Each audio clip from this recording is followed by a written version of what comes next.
because he is an example to young people in this state about what you can do despite your circumstances, not using your circumstances as an excuse. And when he puts his hand on that Bible, it represents hope for a lot of people with handicaps, a lot of people that have felt socially marginalized.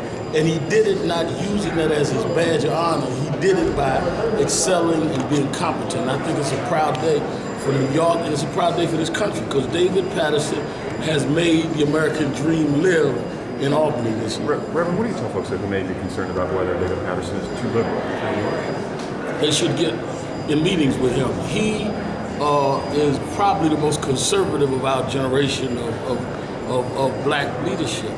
David is the one that if there was a police brutality case would say, I'm going to call the police union as well. We must have balance.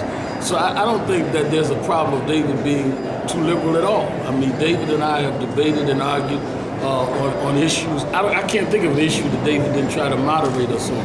I think he's committed, though, to what he's committed to, and he's been consistent in that commitment. But he is by far not too liberal at all. Is he strong enough? People have said that he has trouble saying no. I think that David Paterson has no trouble saying no. I've been in debates and arguments with him in private. He's firm, he's immovable. You must remember, when he ran for lieutenant governor, the discussion with Elliot Spitzen, he started on the platform at National Action Network's Martin Luther King Day 2006, left there and went to Sylvia's. He called me that night and said he was going to run. He ran against the wishes of the Harlem leadership, who was supporting Leisha Eve. And he stood up to them, and Greg Meeks and I supported him.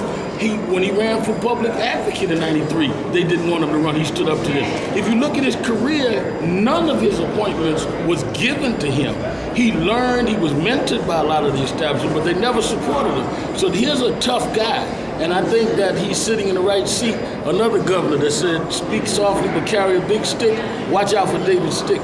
Reverend, you've been involved in politics yourself. Do you think that David Paterson would be viable in 2010? Oh, that's too early to tell. I think he wants a viable budget in 2008.